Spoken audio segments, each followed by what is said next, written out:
Welcome back to Dirt Surfers, where we talk about skateboarding, growing, and flourishing as artists, transcending mentally and physically to create a better tomorrow, and most importantly, learning how to communicate. So today, I have a talented master shredder, videographer, and musician.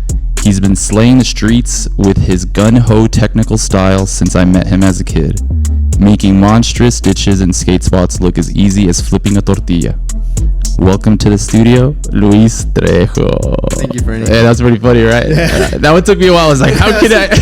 I'm trying not to laugh. I'm like, dude, what's going? Where's he going with this shit? I love you, dude. I'm seeing so loud. Oh my god. Yeah, no, dude, I've known you for a minute, dog. It's crazy, right? It is pretty cool and crazy to see how I think living in a border town like this, we age slower, I feel. I don't know. It's different living in a border town to me.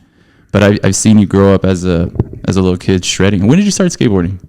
I was in middle school, and it was not even really my idea to start skating. It was hey, dude. Yeah. Who was it? So my older brother, dude, was just kind of like scoping out some like fight that was going on in his school. Dude. Wait, what? Yeah, and there were like two skaters at the time, and they just put all their stuff down, you know, and then like he just came around and he got one out and he just took it home, and the kids were fighting and they got taken away by the cops and everything. Wait, the board got taken? No, the kids. Oh, the kids got fighting at school. Okay. So my brother's like, dude, I'm gonna take their skateboard. And oh, he fucking yeah. took it to my home. He boosted him. Yeah, he took it back home, and he's just telling me like, dude, you read a lot and you need to be outside, you know. And shut up! It happened like that, Luis? Yeah, and he take a skateboard, and I mean, I had a garage at the time at my mom's house, and then I just started trying stuff, and I actually just liked Roddy Mullen growing up a lot, and so that's where your techie shit comes from, dude. It was pretty just primo stuff, and then I just eventually just started understanding that it was outside of just skate parks, you know. Yes. But a lot of my brother's friends were just skateboarding at the time too, so I kind of just saw them too, being around all the time because they were just musicians, and like my brother had parties there, just like.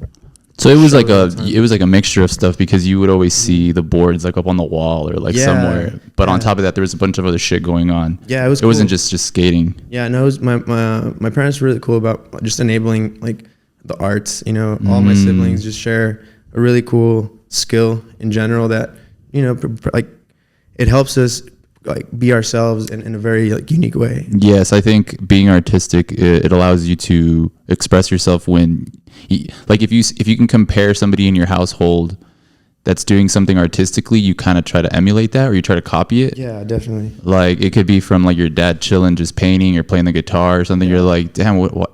Like they almost detach, but they're doing that, and then you pick up on it, and it's like, oh, that's like they're almost using that to like maybe even make a decision, or like, you know, I need to process some shit. Let me go do this, and then they go back to like parenting. Yeah, and you know what's weird is that I think it's somewhere in my subconscious where I feel like a lot of those things just kind of switched on. I was kind of like, my brother plays really good guitar, and he got it from my dad. You know, I think your dad also plays guitar. Yeah, he played guitar. Yeah, he played for a long time, and then so we picked up on that. And then my older brother's really good at painting and stuff. So my mom always liked painting too. So it was always around with just art in general. And that's pretty tight. But I as a kid, it was first for me. Just I would love reading so much, and I always wanted to draw also and do illustrations. But I got into cameras too because my dad was also into like filming with stuff, and he was in communications. He worked for like the newspaper and everything. Shit. So he was a really good. So it's in your blood, dude. Yeah, it was really weird that I kind of ventured into.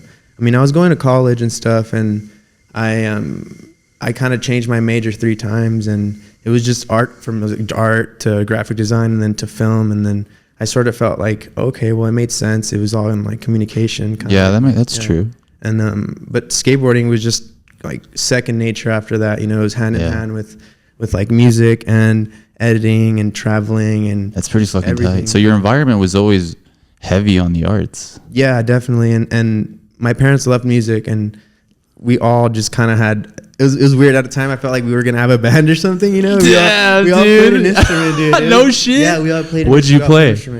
My first instrument was a harmonica. And then I got the clarinet, and then I got shit, Luis. And then I played the piano for many years, and then Eric my older brother Eric taught me how to play guitar. Yeah. And then I taught him how to play some piano stuff. And no way, dude. Yeah, and now he incorporates. It's so fucking cool. Like so interesting. Yeah, no, I know. I know your brother's work, man. It's pretty impressive, especially because, well, exactly that. When you learn so many different processes like that, if you don't, like, you can jam out on your own, bro. Yeah. You know what I mean? You don't need to hang out with a bunch of people to jam out. You could jam out on your own and come up with something pretty tight.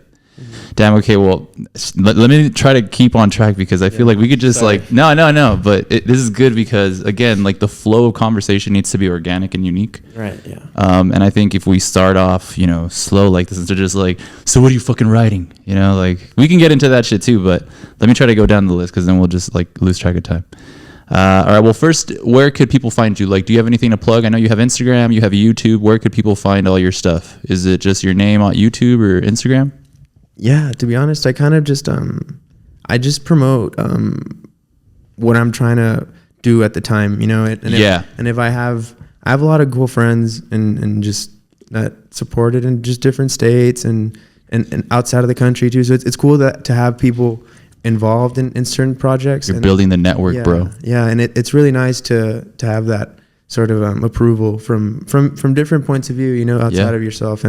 And I think that's just what it is. I think I don't really have anwe're else other than like just like Instagram or YouTube. I mean, but that's all you really need nowadays. Yeah. You know what I mean? Like, but also, dude, you have well, we're going to go down this first. What's your current setup? What are you riding right now? I have for like 4 years I've been skating 875s, and then 875s are good. And then I've been for real, huh? Yeah, I switched. I went up on trucks too, on sizes and on wheels. I ride 58 size, 58 wheels, and then I've been skating 9s for the past like year and a half. And what trucks are you rocking right now? The 159s, I believe. The Indies. The big boy ones, those are big boys. But dude, they're perfect. They're good for everything. Yeah, it's like yellow bushings, no? Yeah, they're like the original, original setup, and that's I think that's what I'm not. Yeah, bro. Indies. Mm-hmm. I don't think I've gotten trucks, bro, in like 10 years. I'm gonna be honest with you. Indies fucking last a minute. Honestly, yeah. I like the longevity of them, but I've been breaking trucks a lot. So I feel like it's been but you've been putting in some heavy stuff, dude. I feel like it's just been taking a toll on like my entire setup. Like it just gets trashed, But it's cool though. I feel like it's a good way to just put it to use how it's supposed, I like hanging up boards too and stuff, but I just feel like my setup just feels great with a 9. My foot got bigger for some reason too, and I got taller, and I felt like eventually I was gonna roll my ankle. Yeah, I'm laughing because I see it like from one year to the next, but you've been skating forever, dude. I feel like, how long have you been skateboarding for? Do you know? When did you start skateboarding? I started in middle school, you said, right? Eighth grade. 8th grade, Okay. Yeah, bro, you've been skating for a minute, so it makes sense that you've been growing over the years and stuff. Do you remember your first board that you ever got? I do. The jacked one? So what was it? Do you remember what it? Yeah, it was I think it was probably like a super small 7 ATM. Length, damn, I forgot about it. A super worn out. What logo? ATM logo? Was it the one with the skull and the wings? Yeah, dude, at the bottom of the track, dude, and like bearing size wheels. Like I don't know, bro. There was something cool about small wheels, dude. For a while there, it was definitely an aesthetic, but it was like you almost wanted your wheels to get that small. So, dude, like that's why I started learning power slides, bro. I'd haul ass and just start learning how to power slide to get my wheels all small and shit. And that's funny is I think like that board, I don't know, it just didn't really have like a nose or a tail, at all. It was just square because it was just so old and it was used up. Yeah, it was so square old, decks. Yeah. So I kind of just like, damn. When I got a new board, I felt you appreciate it. Yeah, you were like, this is a skateboard. Yeah, it was awesome. Okay, let's get into this. I got some questions that I want to ask you. We can get minutes in. So we know where you got your first skateboard. What sparked the skate addiction for you? Because I feel like, I think there's, not that there's two different types of skaters. There's obviously a bunch of different types of skaters. But I know when you step on a skateboard, well, from my personal, experiences, you do get this adrenaline rush, but you also get addicted to it. And you start like finding ways to skate. Like if you don't have a board, you're like, a homie that has a board, or you're like a cousin has a skateboard in the garage and you remember that shit. And then you just want to go jump on it. Even if it's just like putting the fucking wheels on a crack outside and just like trying to learn how to ollie or whatever the fuck it is. When do you think it like, do you remember when you were like, I want to go skate? Yeah, I think definitely probably when I would just I deal with a lot of anxiety, and I felt like growing up I just would try to find mediums to sort of let out that adrenaline, and like music would help me to some point, you know. Yes. I played like profusely at night, and Really? you know, but I felt like I still needed that physical element. So what came first? The instruments, right? First, because that was from the family. Yeah, it was just You're just rocking out with the harmonica. They're like, "Hey, is Luis okay?" Just going crazy. Dude, yeah, That's pretty sick. I just felt like I wanted to learn anything that I just wanted as a little kid, you know. And, Yeah. But I think as dealing with anxiety, I just felt like probably times at school where I felt like there was so many times where I would want to just walk and just read and do something else other than just be just stuck on a chair, you know. And then I got in trouble at school because I would just go back home. I'd live so close to school, so I would just You're walk. like, I'm leaving, Yeah, dude. This I would just isn't. walk home. I'm not engaged. I would just go home, and I would just I would just go read, and I go That's sleep, fucking you know? hilarious that you would go home, leave school, and go learn. Yeah, and it was cool because I already like was at the library at the time for so much time, regardless of just being at school. Because school is not really like difficult for me or anything. I just felt like they didn't really teach me anything I really wanted to learn until I got to school, and I still felt like I had to pursue it for a career. Mm-hmm. And it's like I don't know.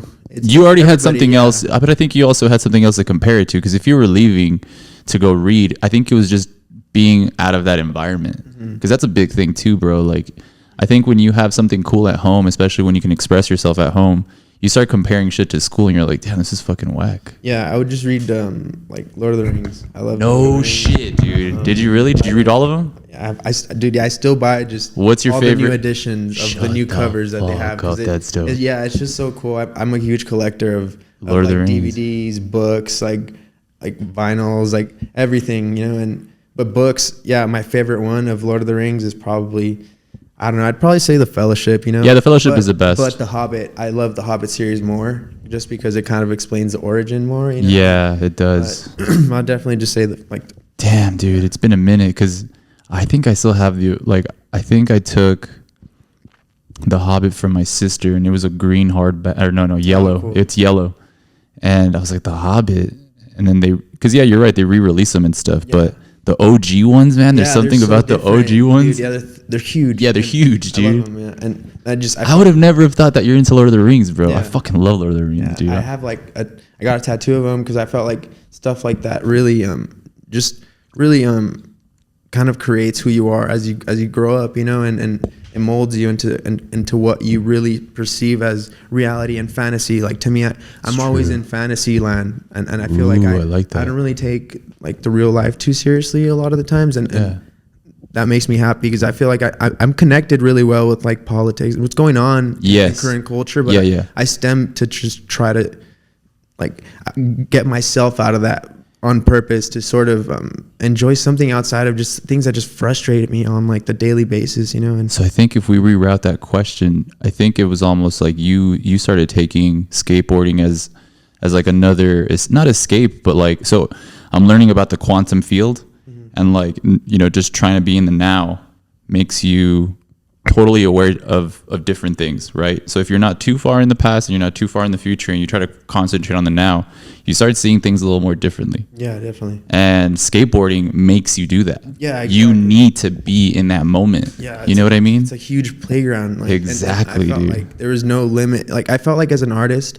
if you're able to adapt to a different medium and you're not limit to anything, that makes you something unique and special. And I felt just like skateboarding just enabled that fully with like music and fashion. Yeah, it's a bunch of things, you know? that go into it. It's so interesting. Very true. It's a really interesting culture aside from like others, you know, that are more I guess seclusive in a way, and just skateboarding culture is just so much different. It is, because you're allowed to be yourself in its entirety. Yeah, everybody's just a group of outcasts, like, and they just all manage to fit in like a team or like a local scene, you know, and they like produce insane like amazing footage, you know. It makes you want to even create better at your craft or pursue future endeavors. You know what? I think that's exactly what it is. It's like you have, even with all the fucking problems, I truly feel like you have a bunch of outcasts that are in the now. So then it just that's why I think everything is so organic and sick. You know what I mean? Because it's like you could be a straight gangster dude with like your pants sagging, and then have somebody that looks like they play in like a punk rock band, and then you know what I mean. Like and everyone's cool with everybody. Yeah. Exactly. That's the cool thing. I think that's the best thing about. I think that's the thing that enticed me the most about the whole spark of skateboarding, because I felt like if I invested in that, then maybe something would bloom out of that, you know, and it did, and I'm really grateful that I've just been able to do it for this amount of time, and for as long as maybe I can, you know. But also consistently progressing is a whole nother thing. Yeah, right? You have to be kind of like hard on yourself. Yes. To be able to get the best out of yourself. That's a good one, dude. I like that a lot. All right, let's see. Let's move on to question number 2.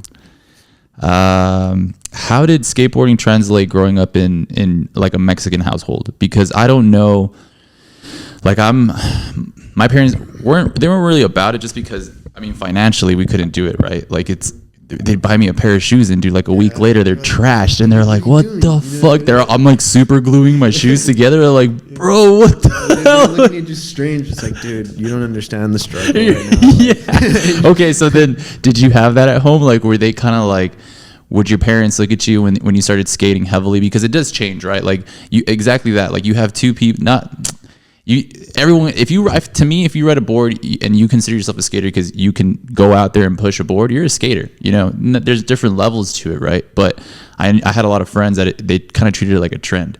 So it's like, let's go to fucking Blade and Skate and get a whole complete.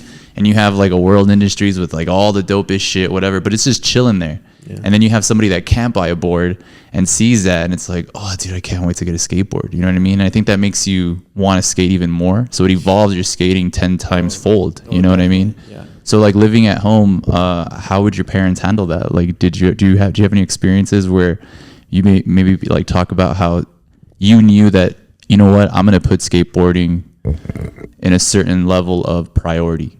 Because you do, like, my parents for sure would be like, you're putting skateboarding so high above so many other things that we're like worried about you. Yeah, you know what I mean? Yeah, no.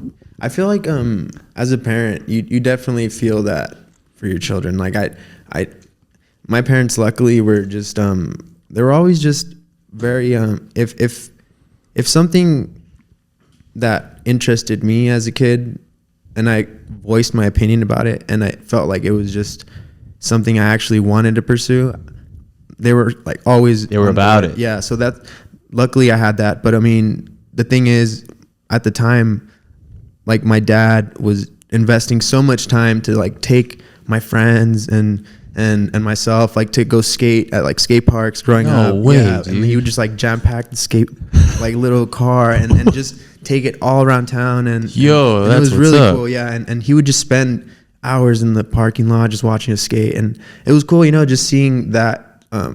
Just that amount of like it's devotion. Yeah, definitely, and that pushed me to just want to just do what he's doing, but just in my manner to just perfect myself or my craft, you know. And I felt like just as I grew up, like that was definitely a huge, strong like it's like that's a really solid foundation, man. It's like you create like a tether now with your dad, because it's like if this guy's dropping you off, where normally it's like they're picking you up because you got in trouble. Yeah, he wouldn't even leave, dude. Yeah, he would just be parked and just watch the skate, and he's like, wow, it's so cool that, because I mean he would try to get on my skateboard. And, no shit. Yeah, it was really funny, but he liked motorcycles. He wanted to understand it though too. Yeah, he's like, what is this thing? Yeah, so he kind of just did see that. And then, unfortunately, like he did pass away a few years ago. I'm sorry to hear that. It's okay. But thank you. But yeah, definitely that sort of also just sparked it up for me to just want to show him that I did reach somewhere where he probably didn't even think would even get to, you know, like he knew I liked cameras and I had like super, like just tiny cameras that were just probably never gonna produce anything but just like some horrible video. Really? It had horrible quality, you know, but it was just like my dad would see that and he saw that I was like, well, I'm kind of interested in that, and I just went pursuing that. So it was just like that. And then, but as far as at the household, my mom would just get more upset about my injuries.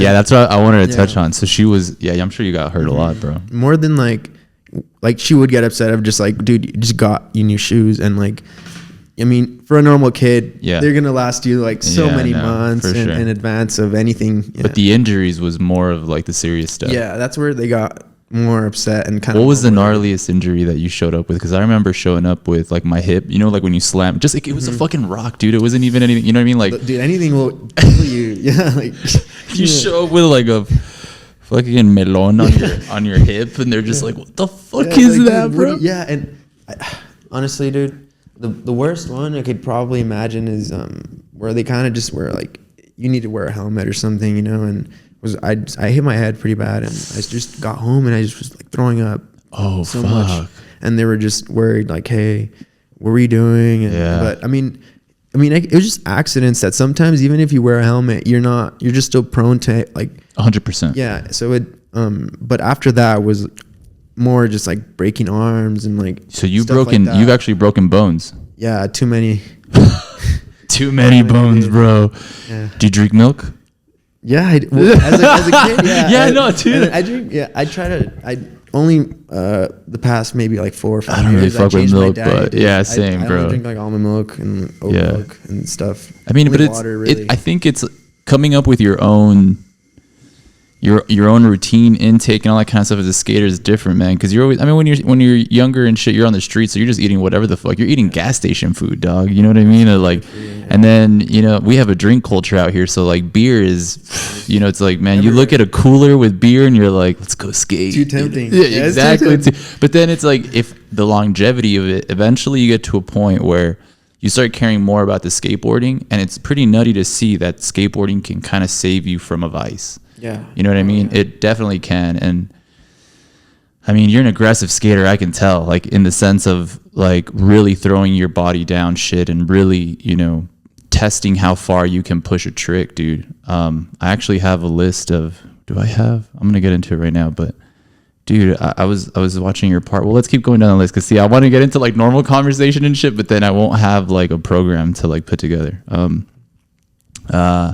So let's keep pushing it. Let's see.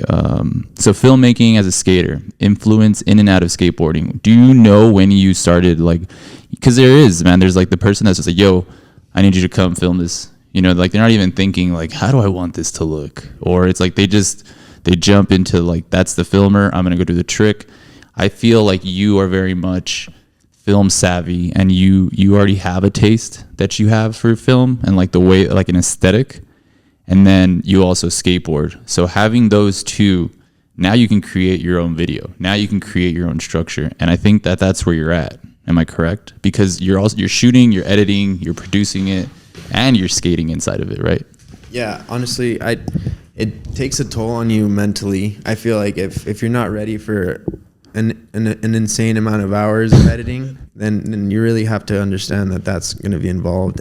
But I think like for me, it's always just been just more of like a weird adventure and a journey to get to where I felt like I wanted to reach as a kid. And it was just more about investing in like the right equipment.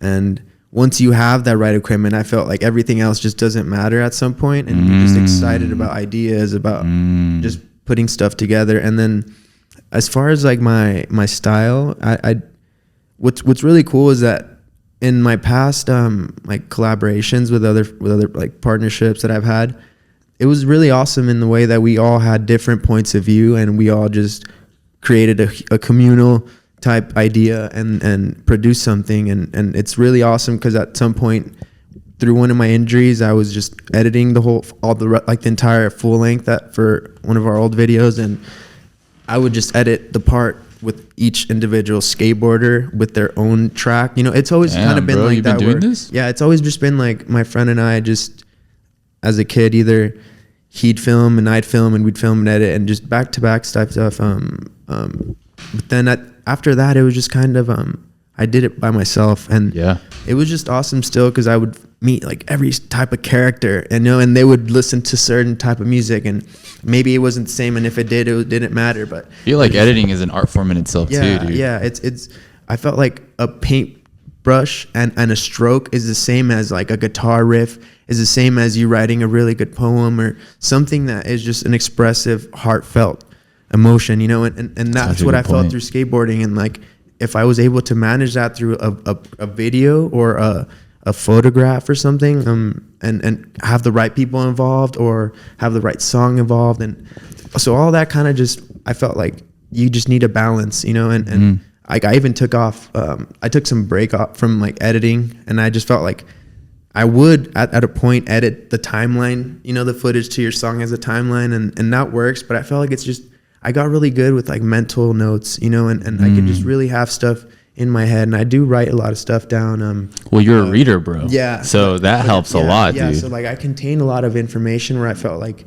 if I'm able to do the same with like a script or a dialogue, it wouldn't matter if I'm doing it for like a journalism type job or anything. So I felt like the same approach is for skateboarding, but I felt like with editing, you just have to just put it aside from myself, at least, where now I'm at a point where I'll film everything and then I already know what I have to do in the end. I just have to literally dread maybe like a week or two of just like all-nighters and just produce something really awesome that can just give you a fulfilling effect. That's what I wanted you to finish your thought, because exactly that. You put in that hard work to fucking get that ending, and it's like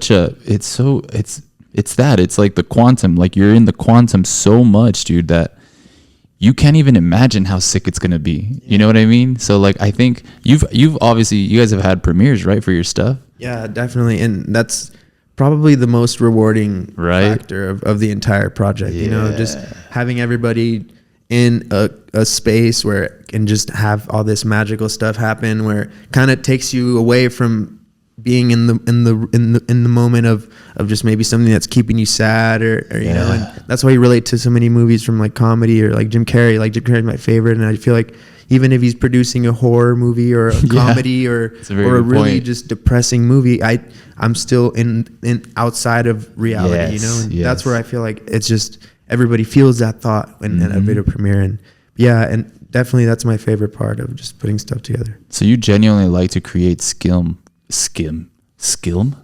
that's skating film. That's a new word. You got to patent it. Yeah, see, it's fucking, you made my brain hurt there for a lot. Like, it's just crazy to me that like you, because like I know what it is to do it, but dude, I think maybe what would take you a week would take me like a month, bro.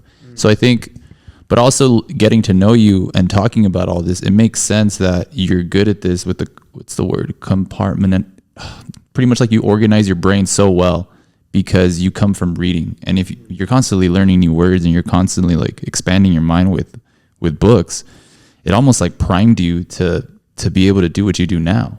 Yeah, in a way. And recently I just been trying to, I guess, focus more on my physical approach of conserving my body, you know, to try to produce the best that I can. And I indulge in a lot of stuff that I maybe shouldn't, you know. Nobody's it's all perfect, good. Nobody's perfect, bro. But I do prioritize, like, I guess, the main factors of being healthy, you know. And, for sure. Like, so I'm even prone to, I feel like, more like chronic pain, you know, that I feel like I should even have in mind for future, you know, like future years. Because if I don't take care of my stuff now, like there's no way. These are facts. These are facts. But also what's cool is that when you got injured, you were like, okay, well, maybe I can edit. Yeah. Maybe I could do this. So you were learning through a skateboarding injury, another layer of skateboarding. You know what I mean? So you've been consistently like. I never really try to, because then it's like, if you're always learning, it's always something good for strengthening your brain. You know? Amen, brother. Yeah. Amen. I like that. No, it's 100% true. So gnarly to me because I try to pick, it's because like skateboarding, it's something that you could keep watching over and over. I feel like it's a sport now, obviously, but it's so much more than that. I don't think, unless you're, it's true. You could be rewinding football and watching plays over and over, maybe. But bro, it's nothing like skateboarding. Like I feel like every time you see a part again, you learn something different from that skater because it's so jam packed with so many different things. You know what I mean? Like, and then you start taking a little bit from all of the shit that you watch. And then you start trying to execute that when you start skateboarding. You know what I mean? So music-wise, Fender is your weapon of choice, I believe. Right now, at the moment. What do you mean right now? So it switches up, or like you're not like a core You're like, whatever feels right, I'll take. Yeah, I'm a collector. I mean, Fender, yeah, is definitely my one at the moment. But I do like Gibson. You know what? I'm gonna eventually buy a Gibson, like a Les Paul. But I have right now I have a Telecaster, a Fender Telecaster, and I have a white Stratocaster. Dude, you and your brother just need to fucking start a band, bro. Yeah, we jam. Yeah, you guys jam? We jam. I bet that's a cool vibe, really dude. Mm-hmm. How long have you been playing guitar for? I was like 16 when I learned, and then prior to that, I was learning piano since I was like 6. Damn, so multiple instruments, bro. That's what is your? Do you know what your brother plays? Like what kind of guitar he has? Yeah, he has. He's Fender right now. He's Fender too. He has a lot too. What is it? Okay, and I don't know. My dad played guitar and he plays guitar, but I never got into it. What's so big about Fender? Is just quality? Is it like, do certain guitars have certain sounds? Because I see your setup, bro, and like you have pedals and shit. Like you're not just, ding ding ding ding ding. You're like hitting fucking like acid trips, bro. I'm like, damn, where's this guy going with this shit? But that's what's dope. Like, I think having all those different layers. Have you ever done like a skate part with like your music in it? No, not yet. But that would be tight, bro. Honestly, yeah. Like an original soundtrack to your shit would probably be like the dopest experience ever, dude. Because like you think about it, like if you're skateboarding, and like I feel like a lot of editing is like everyone. To me, I feel like everyone would use hip hop because it's so easy to sync. Well, it's not that was like the go-to, but it's a very like the tempo, the BPMs. It's a lot of skateboarding tends to fit with hip hop. Yeah, because you can always get those, the bolt when they land hits to the bass or like the kick or whatever. I think that's why I always loved Flip so much, because I think that was the first movie where I was like, there's a huge variety of music in these videos, and it's like you have to kind of match the vibe of the song to the type of skateboarding. Yeah, you know what I mean? Definitely, yeah. So would you say that your music and your skateboarding are kind of in the same hand? Yeah, and you know what's funny is that, like for this video at least, I got a lot of friends that play cool music involved. So I got like my older brother to play the music for the intro of the video. Who's T-Rex? Is that? It's my favorite. Well, is that like it's a band? Yeah, it's a band from the 70s, and it's a band. Huge influence, obviously. Yeah, huge. Yeah, it's a band called T-Rex, and the lead guitarist is a vocalist. He's pretty much T-Rex, and his name's Mark Boland, but he had a band in the 60s called Tyrannosaurus Rex. Okay. That was like not electric at all. So it was more just kind of acoustic. It was a 2-setup acoustic on bongos and him on acoustic guitar. But it's so dope, interesting. Dude. Yeah, if you love music, you understand that's what you've been. You used it, no, in the video. Yeah, I used both of them. And so I used them. And then he went electric and he shortened it to T-Rex, and he just released this monster sound. That's fucking dope. Yeah, he's my idol for sure. Let's go into that. So the making of Sunken Rags, right? Why Sunken Rags? Tell me the vibe of this video. I guess it was more on like the medieval literature. Fuck yeah, dude. Well, you were talking. Sorry to interrupt you, bro. Have you seen Cable Guy with Jim Carrey? Definitely, dude. Yeah, I love him, dude. Too many things to say about him. Yeah, no, for sure. So medieval stuff, huh? Like that was the vibe. I mean, yeah, the font. Like even, I mean, yeah, no, it definitely has that vibe heavy to it. What made you kind of gravitate towards that side of things? Was it the music? Was it how did it kind of, de donde nació? Well, it really stemmed from trying to just involve like Gothic literature, like anything that had, I guess the basis of anything fantasy and magical and kind of like, well, time back to Lord of the Rings. Yeah, definitely kind of like a Middle Earth type. Yeah. And I use Sunken Rags because of it. A lot of people probably don't know what that means. But I don't. Sunken Rags is a T-Rex track. And I named it after that because it has really cool lyrics, and it's a lot of the times people think that having like a single or having maybe an EP is not enough, and so like they'll release A-sides and B-sides for stuff, and that's true. Essentially that was like an A-side at the time, and at that time you could only release a few tracks on a vinyl. So what he would do is he'd like jam pack as much songs as he could that were as quality grade as to be on an album. So he would put those albums on one vinyl. So you'd get an immense amount of music, you know. What? So he was a cool artist that a lot of times. That's tight, so dude. you get your money's worth for music. That's what he wanted to give you, you know. Yeah, but he's also using like at the time, like, okay, if this is what I have, what can I do to maximize it? Yeah, and he's like probably, and a lot of people don't even know too, is that in England at the time, nobody was really having like skateboarding accepted for you know, for obvious reasons that people just don't like it, and it's loud, it's aggressive. Yeah, so they would even put like cement on streets to just mess it up, so people wouldn't even be able to ride their skateboards at the time. So like Mark Bolan requested so many like just petitions, and he funded so much money into building skate parks in England.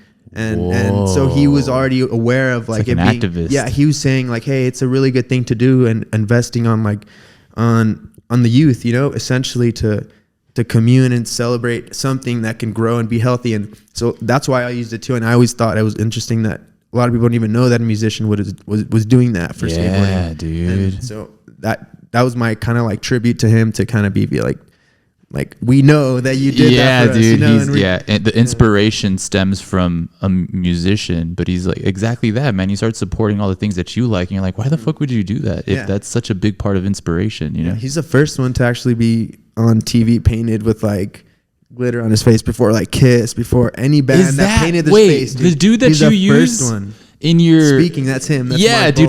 That fucker rips, dude. I was watching that shit because, dude, and I don't have the list, but your video is kind of like a psychedelic experience, man. Really? Yes, nice. Because so like I'm really into just experimental film in general, where it's like you can't find too much. And I think that's what skateboarding is in the sense of like watching a video. It could be super mysterious and super like just something totally different that your mind doesn't even know how to like process it. They're skating in it, right?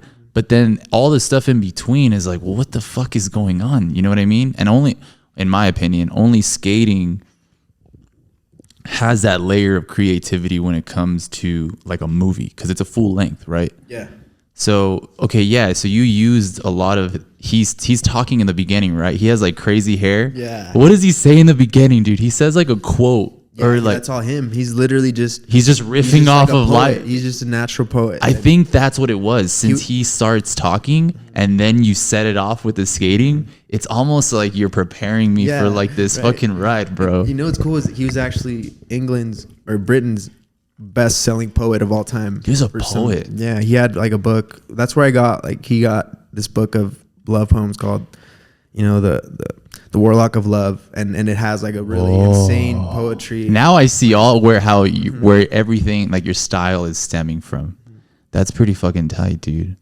What's his name again? Mark Bolan. God, dude. 60s? Yeah, 60. Dude, he's been going at it from like 50s, 60s, 70s, but he died at 29 because he died in a car crash. Whoa. Yeah. Why is it always like that, bro? Like the ones that know like the heaviest shit or like are trying to push like for a greater cause, it's like the universe is like you gotta go. Like you already showed them everything. I think that's transcending. I think that, you know what I mean? It's like inspiring. Yeah, for sure.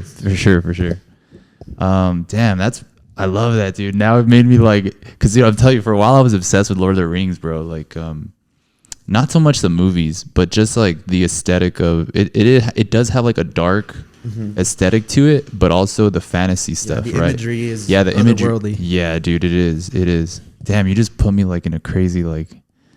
I'm gonna have to go to Barnes and Noble after this. Yeah, definitely is. Just every year I felt like it was more and more energy that I felt that I needed to just exert, you know, and it just felt like music gets you to that point, and if you do it at the right moment in time, you do produce probably like the best you could ever do it at certain moments of your age group. You know, you'd be like, maybe at 24 I was doing this and I got better 2 years ago, and you just skate smarter, I think. And I felt like music always kept me focused in that manner, and that's, I think, that the main drive. Damn, bro, that's very deep. But also like now I could, if I pause or if I take away the music from your skate video, even just with like what we're talking about now, I can come up with a sound, and it is that sound. It's exactly what you chose.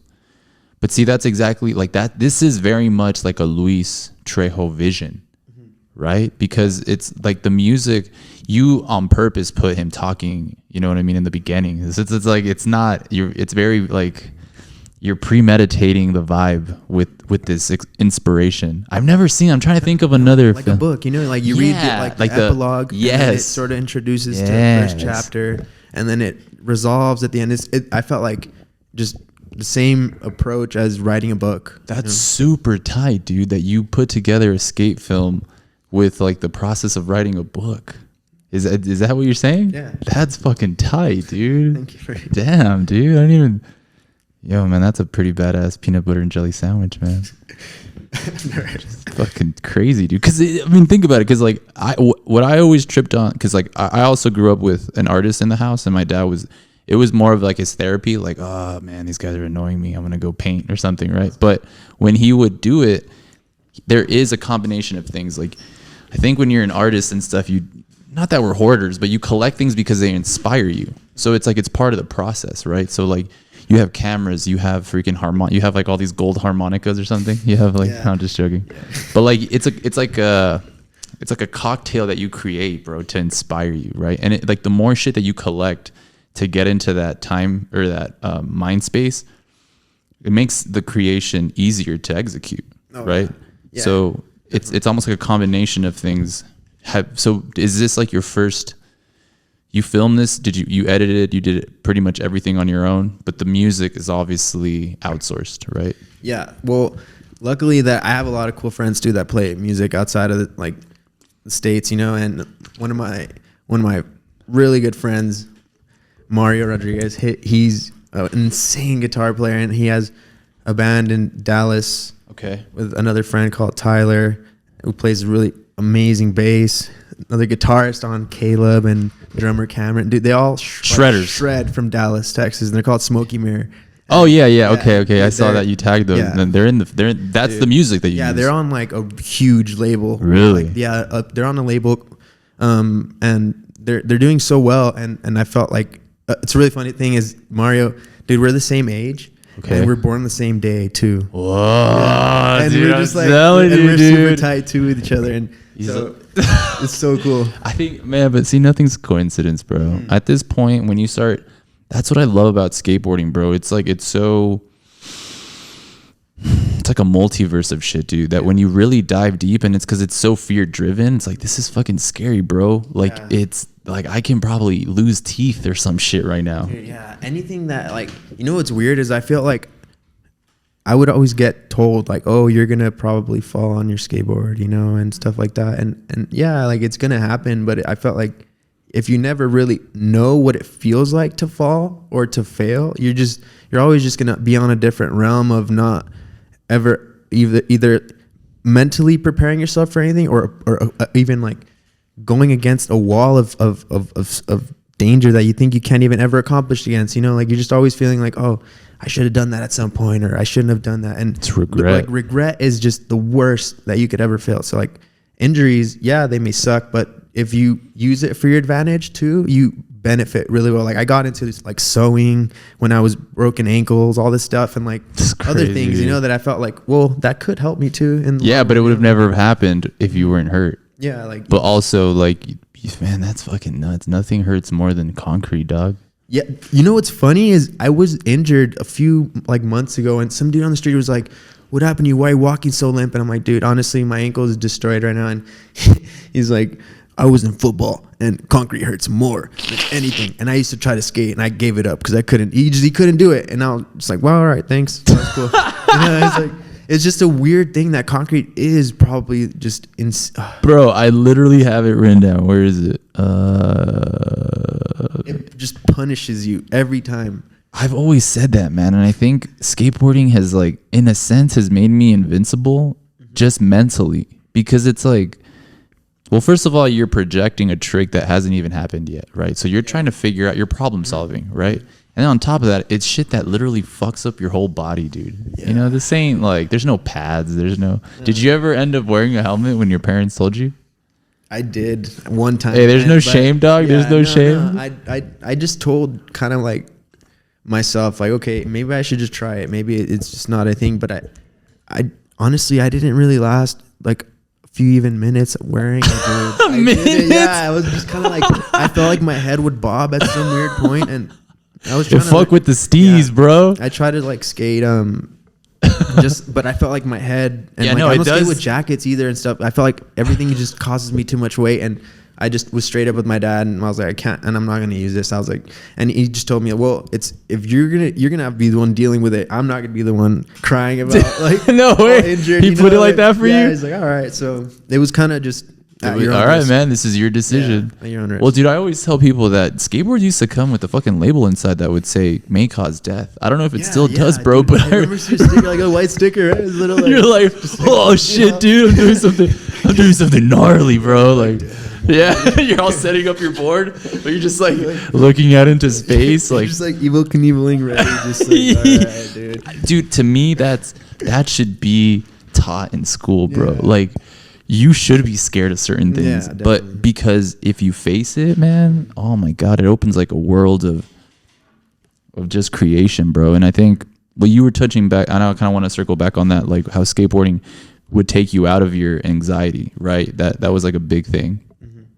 Do you think which one was more powerful? Or, I mean, I'm sure you still read to this day, but is there a similarity in that, like in that escape when you're reading, because your mind can go so far, and skateboarding is very much like whatever, the way that you see the world changes, bro. Yeah, and you know what's cool is that I felt like with reading, a lot of people just stirred away from reading because of like stuff they didn't want to read at school, you know, and they're just, I'm just never gonna read, and then just, you know, but I guess that never really bothered me because I was just always reading regardless of anything that I always just enjoyed. And I even went to I had to go to court from ditching school, but I had really good grades. So I would still have to they're like, dude, where are you going? And it's like, I'm just going home. I just don't like hearing stuff about stuff. It doesn't really matter to me, you know? But, So crazy.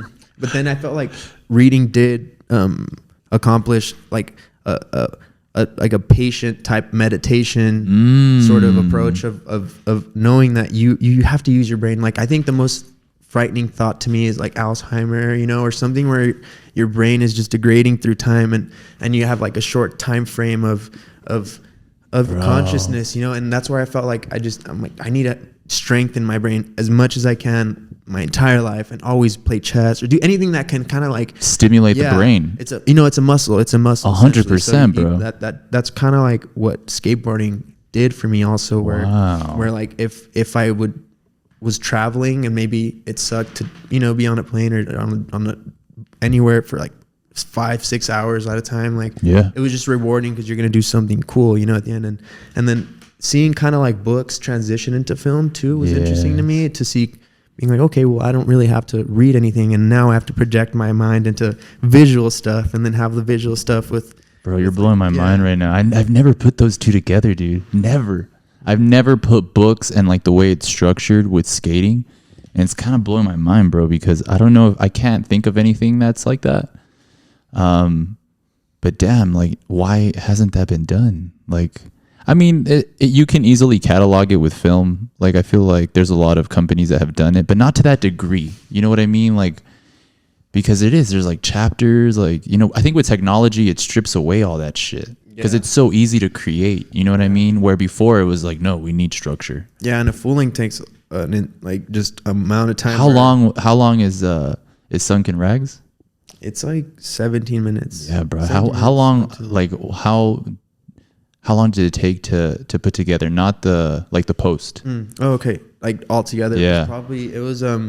It was interesting because it was a time of like 2 years, but in the first year was just traveling a lot, and I just ended up meeting so many people on the way there. You know, and it's like a lot of people that were involved in the industry, and then a lot of my friends that were really good filmers just got upgraded into like, dude, a lot of my friends, like one of my friends in Austin, his name's Henry, and he films for like Figgy, and he's an America filmer, and he started off filming with just like No Comply homies, and now all the No Comply homies are just on killing stuff, and now big wave, yeah, dude. So it was more just like connecting with like my friends that were really cool with filming, and like, so it's almost like you networked. Yeah.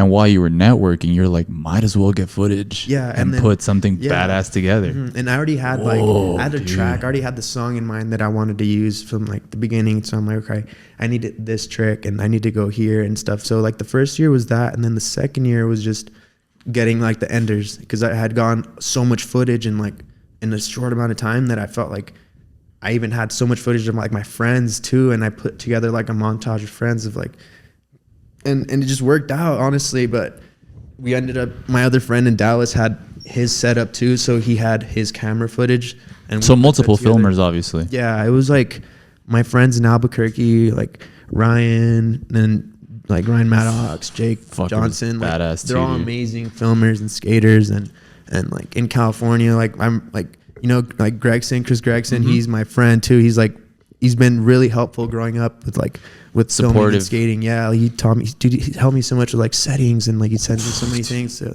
and like he's, you know, and kind of took me under his wing at some point. But I felt like it was through that, like the right people, you know, if you're involved with the right people, you produce really cool things too. Yeah, but also you start building a sixth sense to like who and like where your energy is going towards creatively.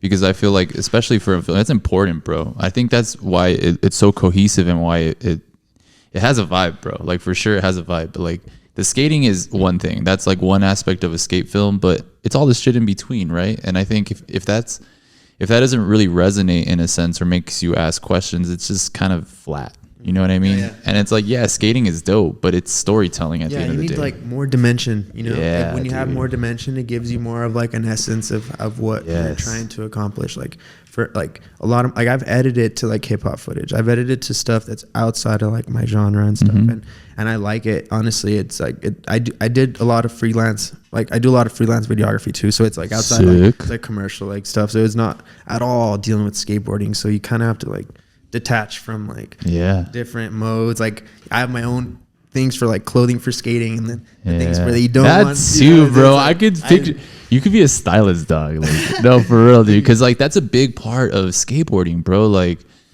I mean now I just like being comfortable, but when you're very much filming a part, you're like an actor on set to a certain degree, because you gotta, what is it? You gotta look good to feel good. Yeah. You know? And like skating is very much that, bro. Yeah. Like it sucks to say, but especially when you have anxiety or like ADHD or whatever, like even just like, cause you have two different laces will fuck up a whole like skate sesh. Like, God damn it, bro. Like I have like a brown and a green shoelace, but it's like, now we gotta get these clips or you gotta go skate. It's like OCD. Yes, exactly. So you start, but then it shapes who you are as an individual.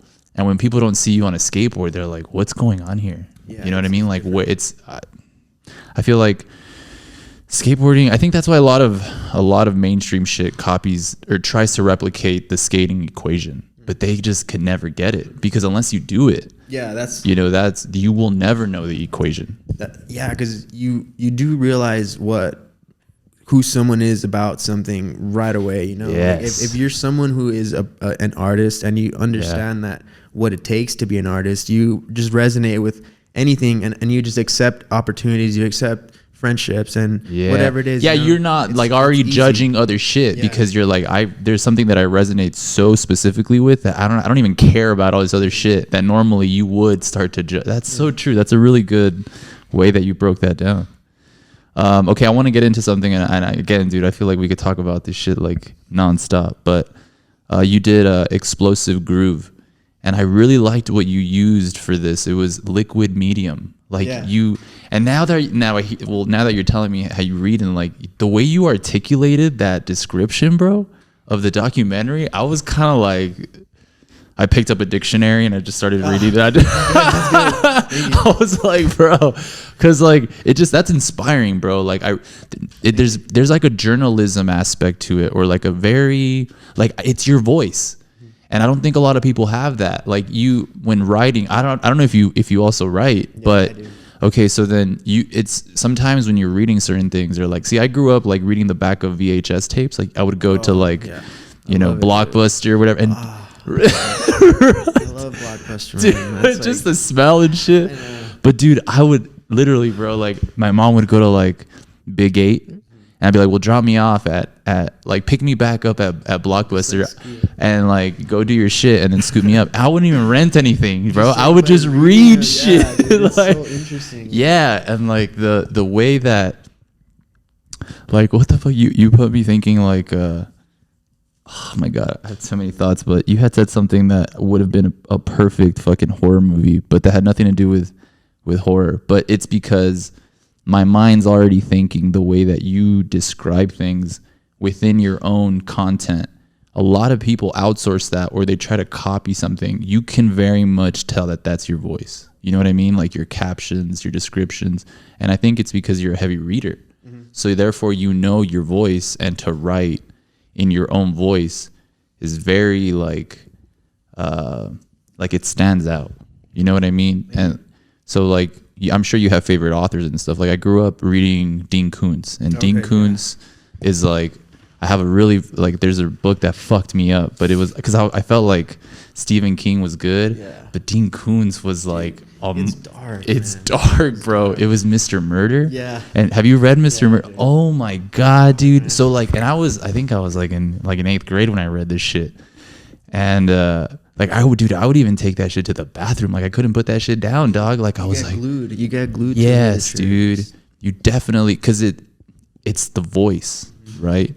So yeah, tell me about Explosive Groove. Like, was that your first like documentary style like gig or project that you did? Yeah. So for a while I was just doing a lot of photography and video for like this tattoo shop called Sunset Tattoos, just downtown. You're heavily tatted.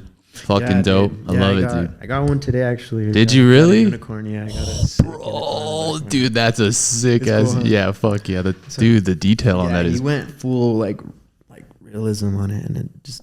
But he's really good at like. Damn. Mm-hmm. So his name's Josh, like Crimson Veil. He's really good. Ooh, shout out Josh, man. Shit's crazy.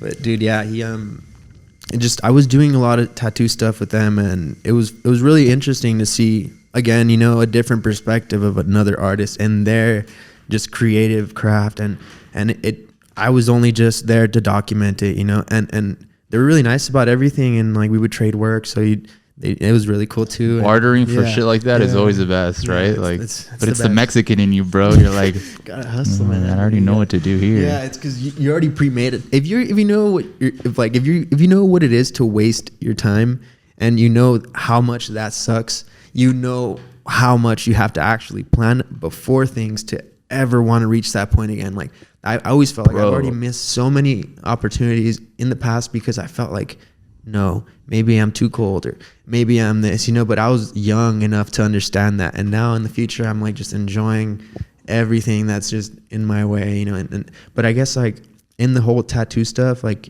I decided I was like, well, if I'm already doing so much, I was like filming like so much of it. And I was like, well, maybe I could like showcase my friends who tattoo really cool. And one of them was like Ralph Durguis, the owner of it. And I did one of him, and then I did one for my friend Chris Acosta, who is an insane artist too. And then it's like skate parts for artists. Exactly. Dog. Yeah. So it's like kind of like documenting, like I was asking him like, hey, you like the Black Angels? You like, started like kind of messing around with stuff, and like tight. That was outside of my editing too in a way. And I was just, like trying to see his point of view of ideas of what he wanted to be portrayed as too. You have to respect an artist for who they are as an image. Yeah, because you could easily like put your own take on somebody else's work because you're documenting it. And it's like, well, then what the fuck am I like? And then I was kind of like, whoa, this worked out really well. But then it was kind of like I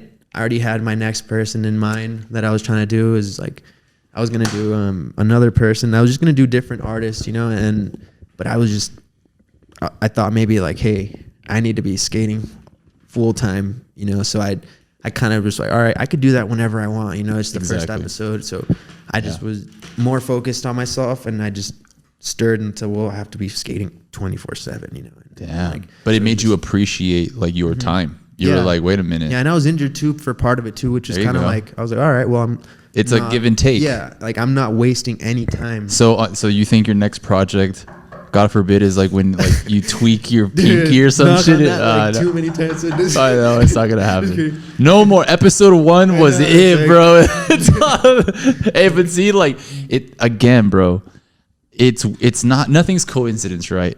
But I think when you start shifting energy, you're getting, in my opinion, I feel like if you can control certain things, stretch, do like your own system of trying to minimize injury, you won't get injured. Yeah, no, definitely. And you know what I mean? Yeah, like they taught me that. Like, dude, I was going to like physical therapy and like chiropractor place for like a whole year before I could even like walk. You know? That's crazy. And I was like, no, yeah, I was out for a while too. Yeah, like I got a metal plate and 7 screws on my ankle, and then it was pretty intense because you don't even feel like you're a person at some point. Bionic Luis over here and shit. At the airport, everybody like they ring everywhere with like the metal detector, dude. All of them like and they don't believe me, and I have to show them my scar. You have like you give them your book. It's like read the pamphlet. You should literally create like Luis Trejo, dude, and then it's like the story of. All right, bro. Yeah, because it's too much. Like it's too much. Too much. Yeah. That's crazy, bro. But see, it's like I mean, I admire that, bro. You know what I mean? Like, to me, I mean, obviously, what doesn't kill you makes you stronger, right? Yeah. But I think in skateboarding, it opens like it's like a threshold that you're breaking through. Yeah. No. Yeah. You know what I mean? Because even when you get hurt like that, like. I tore 2 ligaments in a day, dude. It was just going upstairs. We weren't even. We were getting ready to skate, and they're smart, bro. They wet the stairs. Well, they're fucked up. Yeah, but it's like that's like some devil. Do you know who?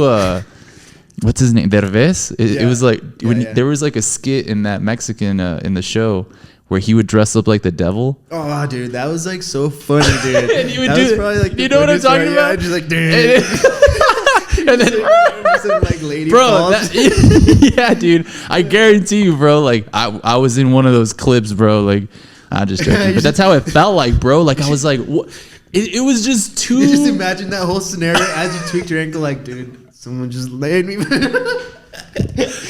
it's fucking Derbez, like it's the devil pushing a button, dude. Just like at the camera laughing. Yes, dude. Like that's how it felt, because it's like, how is it possible that, dude? I had just learned backside flips, and I actually, God, dude, you do I think it's a double backside flip in a ditch over, bro. That I was.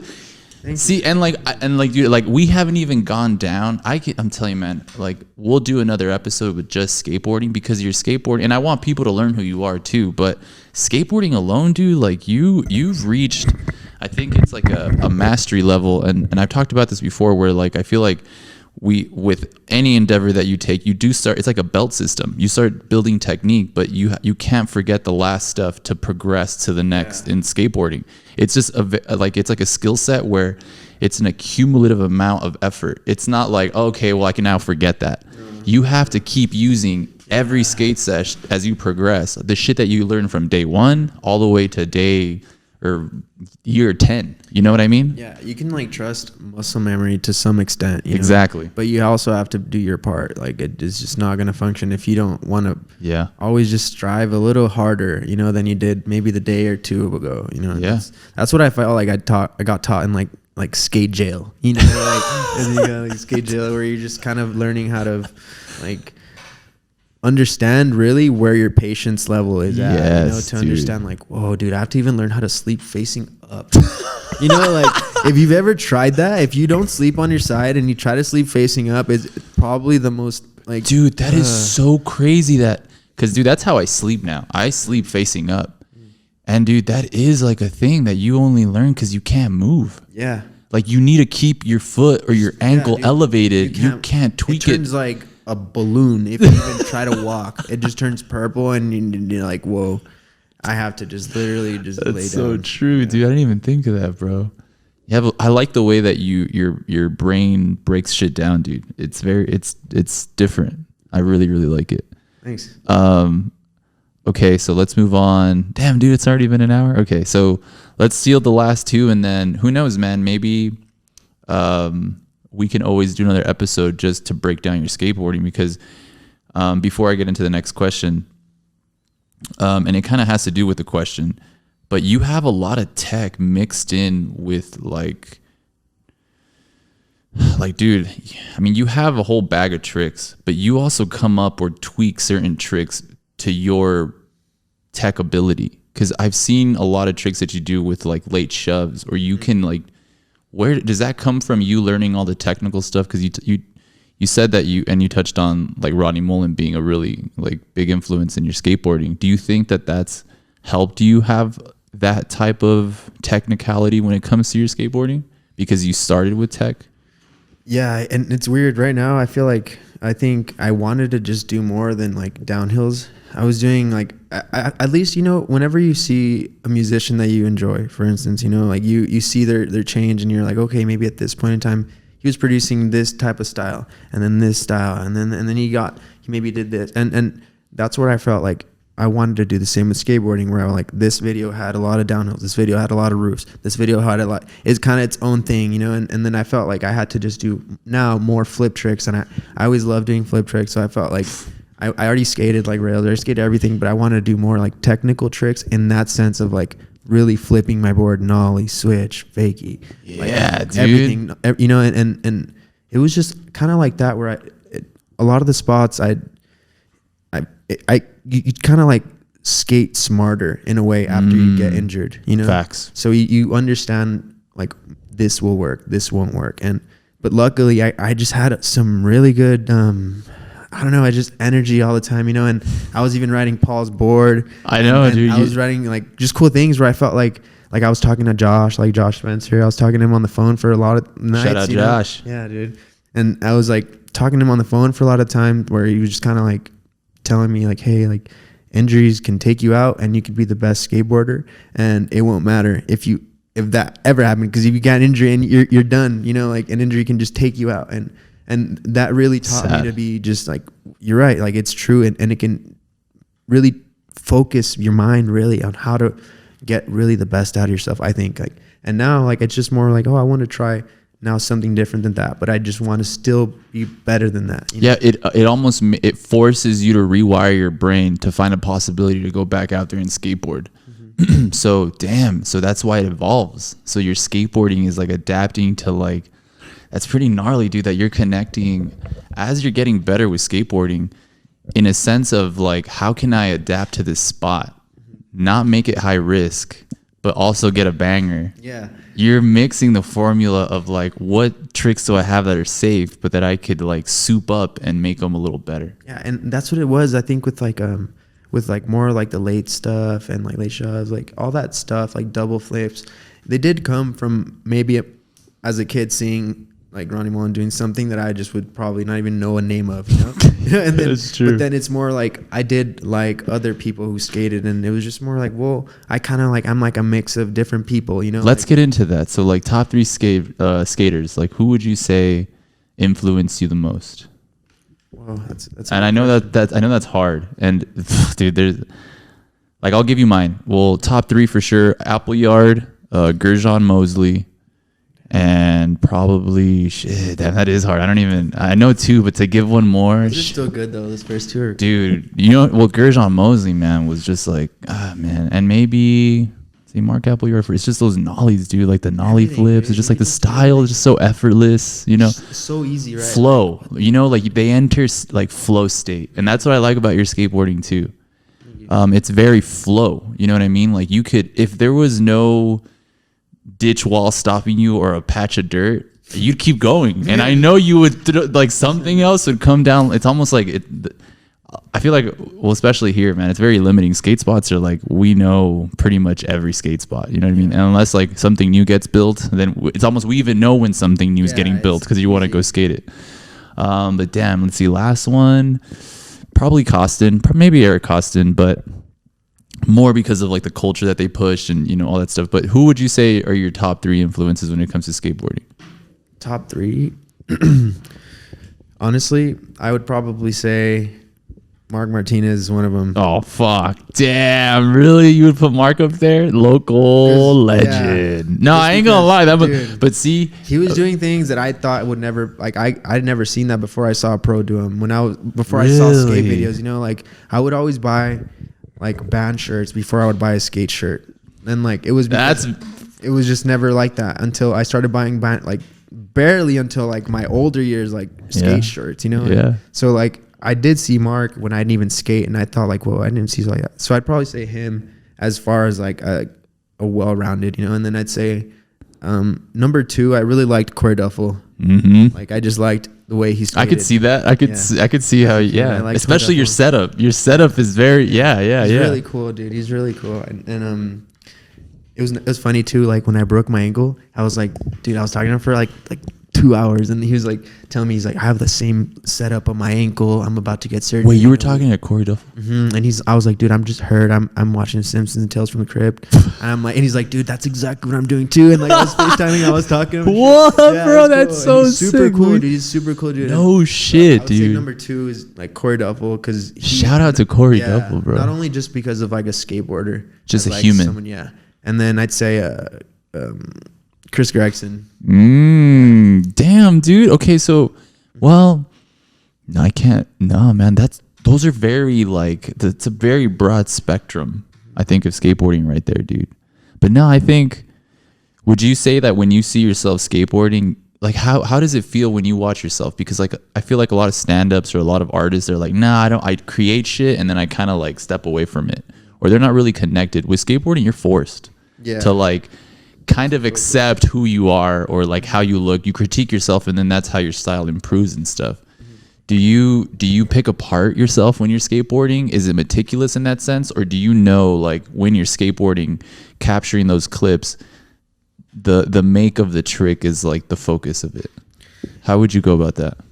You know what it was? I think growing up and seeing myself in like stuff that I was not aware of what I look like even on footage, you know? And then I was just taking notice, like, hey, maybe my hair looks weird, you know, because it's in my face and I can't skate properly. I can't see. So I cut my hair, or maybe like, and it was sort of like taking things away. And like, I would see people like who were filmers, and like Chris Gregson, he skates really cool, transition follower. And, you know, and he just, that really helped me out with being like, oh, okay, you could actually have long hair and do it, you know, which is cool. Exactly. But I feel like I can't, as like a person, really feel like, damn, other than like seeing myself from the outside is just kind of like what I was wearing. You know, I started noticing as like my attire, like I invested in on like the clothes I would want for like a specific trick. I'm like, all right, I'm going to wear all white for this, or I'm going to wear a specific band shirt for this to make like a statement. Dude. It's kind of like how people make statements in like it is a statement piece. Yeah. Of like, it's like, oh, I'm wearing this, same as like any other person who's trying to use any other image as a protest of something, you know, that they're trying to go against. So I felt like a t-shirt for me, like, Luis, that's deep, that, you know? bro. That's dope. Yeah, so I felt like every time I started noticing more like, hey, I'm going to actually be wearing better clothes to be cool. Like, and it's just essentially, like you are vain, but it's just, it's who cares? That's what it is, you know? Like, yeah, but you have to. Like, you're putting out, it's something that it's a visual, you know, it's part of that. If it wasn't, you have to like critique it from like 100%. Either you liking it and it's like, cool. But to be honest, I never was like worried about other than like producing stuff that I wanted to see, you know? So it was more like, if I did it, I felt comfortable and I felt like, oh, this is something I wanted to do and I accomplished, you know? It's like, it's always like a smaller goal throughout your entire life, as opposed to having like this huge goal. And then on the way there, what if it was not even worth it? You know, like I've met so many people that have like worked their entire lives and just reached a point where they're like, damn, maybe like I wasted so much, you know?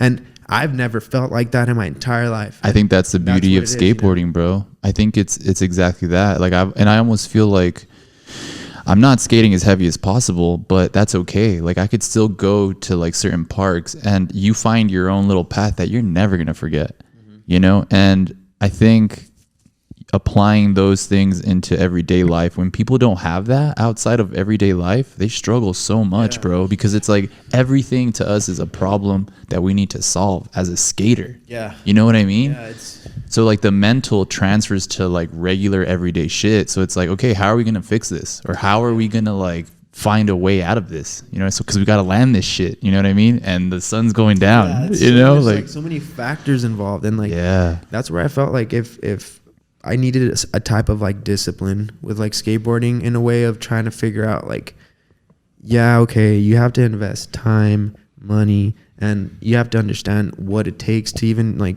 travel and like you have to meet so many people to even create things, and you know, like you can't film yourself really if you're trying to make a video parts or no, you can't. or even anything. I mean, it's possible nowadays, right? But yeah, not this level of where you're like, okay, maybe that guy who's a filmer also needs acknowledgement because of how well it was filmed, you know, like that's what's cool too, you know. Yes. But I don't know, I felt like it was just dealing with like depression and getting out of that in a way, and like trying to understand that like if everything is a problem now, but it's worse to know to feel like you can't do anything whenever things that you have no control over are going on, you know. That's and you start aging, and you start even like stressing out about your own like future, and I felt like that's where I was like having to deal with more of a barrier with like not necessarily with my skateboarding, but with my I guess like my mental outlook. You know, I had more of like a liquidness with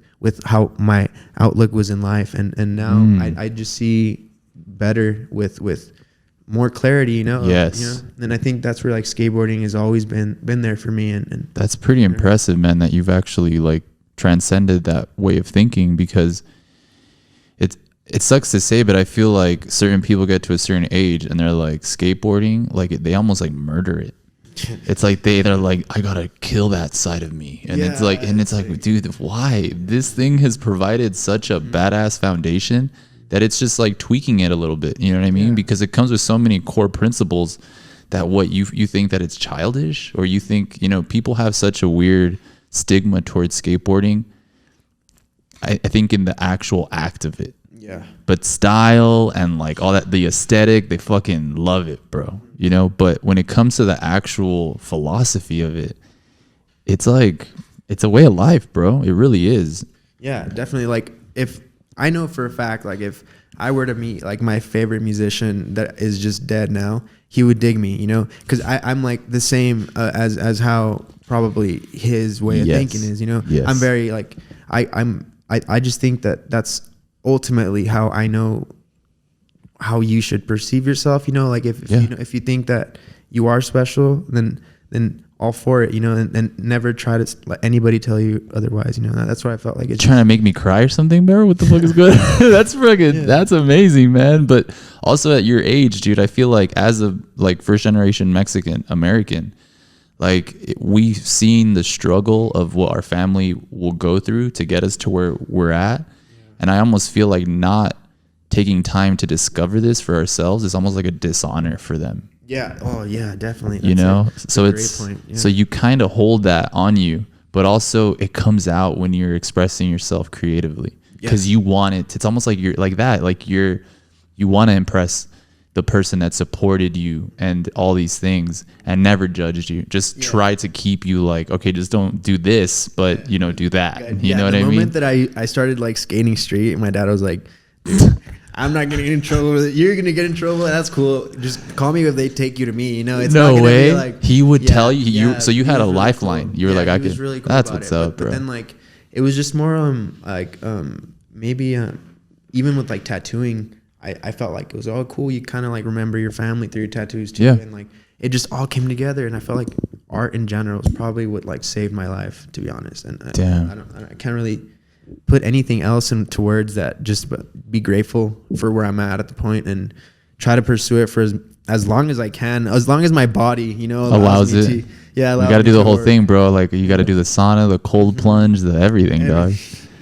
No, yeah, it's true, dude. But you're doing so good, dude. I really, truly want to tell you that like where you're going with all of this it's exactly what I keep saying, man. It's transcending, right? And that's why I want to do a podcast with you, because it's very hard to find individuals that have the whole process A to Z, right? And when you do start seeing certain content, especially now with fucking TikTok, all this shit, I don't even have half of that shit, but you're so overstimulated with so much content that you can start seeing what's organic and what's like some fake shit, right? Yeah, really easy. And your stuff really stands out in that aspect, dude. So don't stop, man. Don't stop. Thank you.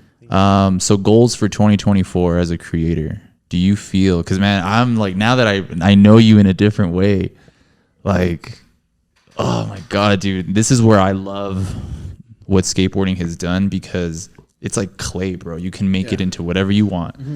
But I could so see like you making an original soundtrack to like original, you know, B-roll to like skating all the way down to like volume 1, 2, and 3. You know what I mean? Like, Sick.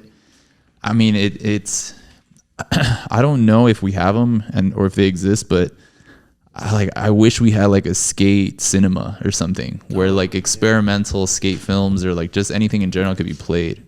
But do you see yourself continuing down this creation of film and skating and just like that whole side of creativity? Or do you have an end goal where you would like to see yourself? You know what's funny is that this past year was really just a spiral of emotions, because I felt like I got into 2 really bad car accidents, and I was in the hospital for both of them, and like it was total, like cars were flipped for both accidents. And even strange enough was one happened on March the 1st, and then 7 days later on my birthday on March the 7th, that's when the second accident happened, dude. And I ran into a house with 3 cars, and like I don't know how I haven't like not been on this earth anymore after that. And like what, I bro? was hospitalized for that whole time from a filming for that video part too. So I was like, there was a point where like I went with my friend Parker, who's like helped me a lot film for it. And dude, he's a filmer too for girls. So he's like on his stuff. He's like an insane filmer. He helped me film with it, and he's a really good friend of mine. So like I would go on missions with him. I'm like, dude, I don't know how I just did this, but my body is just gonna like.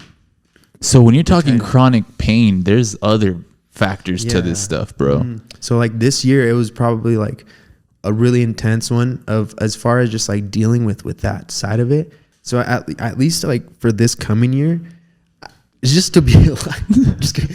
Yeah, I don't want to die. I just want to be alive. Bro. Yeah, I want to be alive and just try to keep I have a lot of planning. I already started filming a new video already, so it's already. Yeah. I already have some stuff already going. Damn, Luis. So it's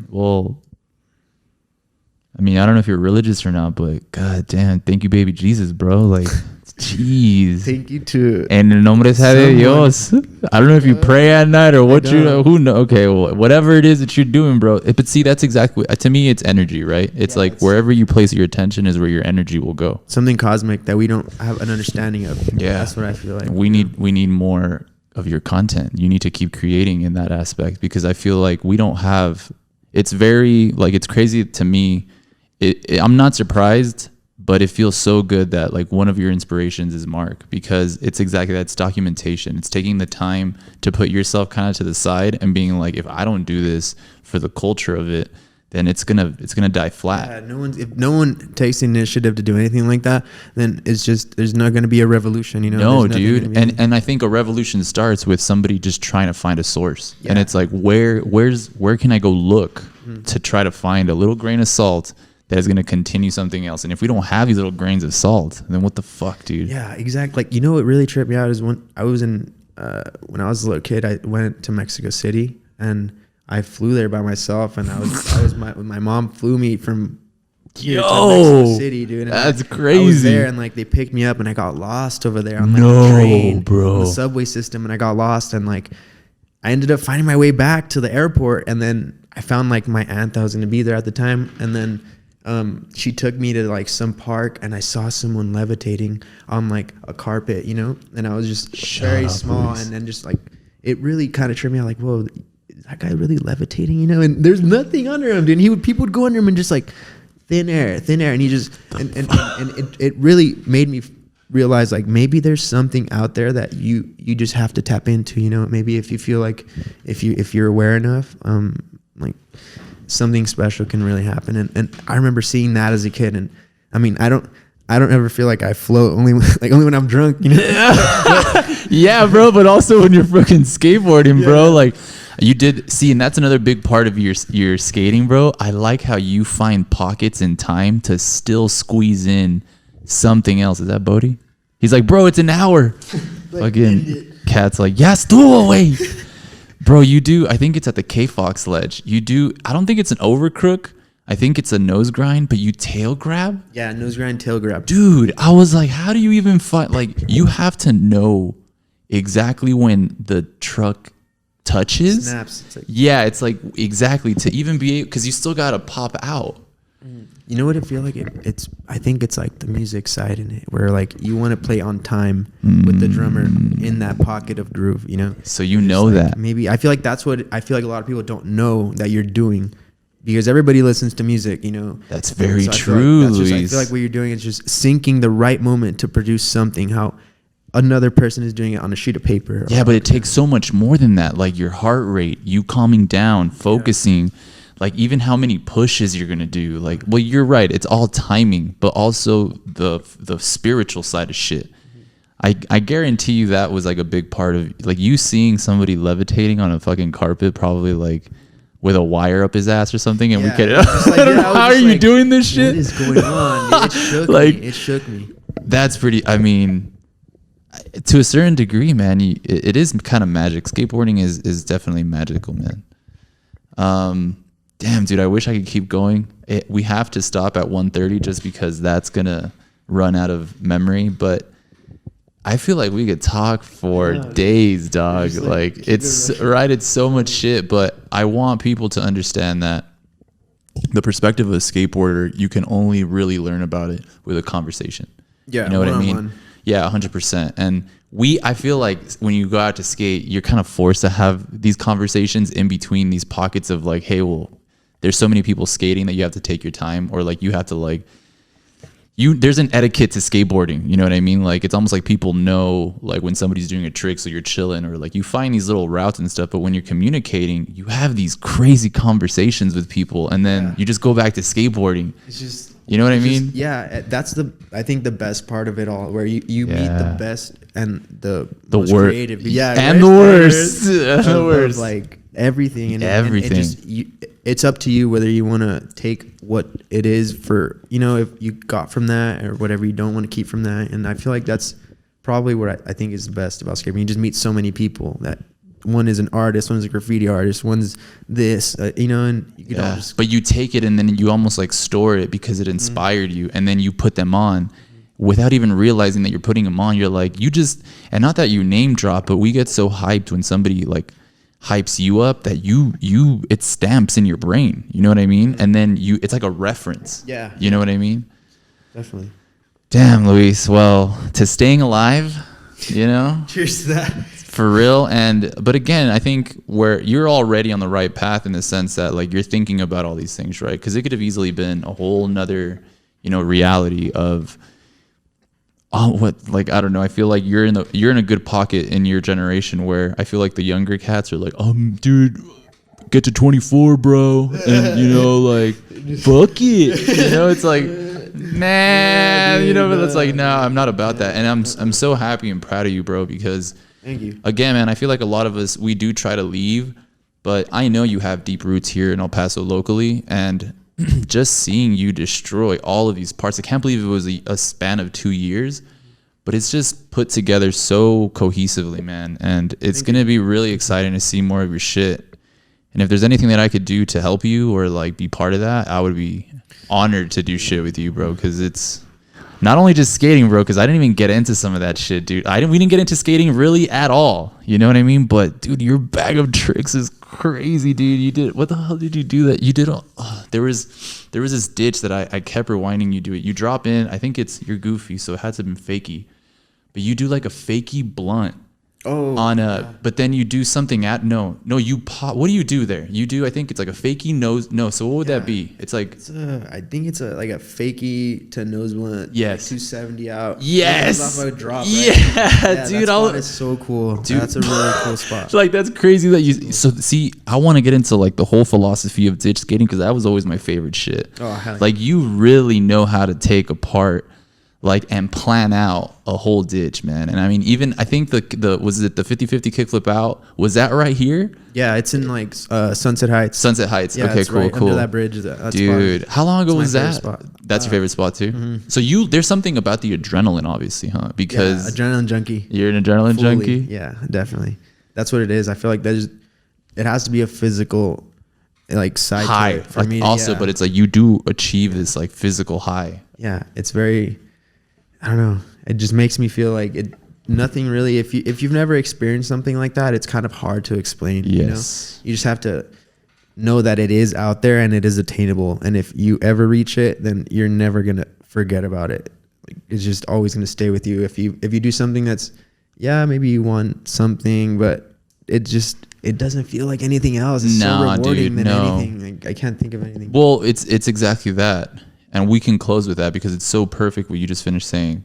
And I guess just to articulate it in a different way, you're manifesting in the moment and not just proving it, but like to like other people, or like filming it and documenting it. But you're like, now people around you that are also skating are like, you just made you bridged their reality by making something in that moment as far as a trick happen. And it makes them like, yo, if he could do it, then I could probably do it too. Yeah, like I think like when little kids like my skating and stuff like that, I that's like my favorite part. You know, that's like the most innocent soul to see something that's portrayed and like, oh, maybe they like that. You know, that's why they like dinosaurs. You know, because dinosaurs are cool, and that's how I felt as a kid, and that's probably like my greatest like accomplishment. That if a little kid likes my skateboarding, then I've done it. You know. That's sick, Luis. Damn, bro. Well, we need to like schedule another episode because I feel like just the skating aspect of shit would be so sick to go down. Like, I mean, I had your last part, man. It was like 2 pages, and that's what it was. I was writing the shit down, dude. And like your ender, don't get me wrong, I loved every part of it, but I feel like you did such a good job at bringing me down. Like where a lot of skate parts leave you with like a life boner, and you're like, oh, dude, like, let's go skate, you know? No, but this one was so perfect, bro, because it had like a flow of like, what the fuck, damn, dude, I'm trying to like monetize YouTube, and they're just like, this guy just says all these.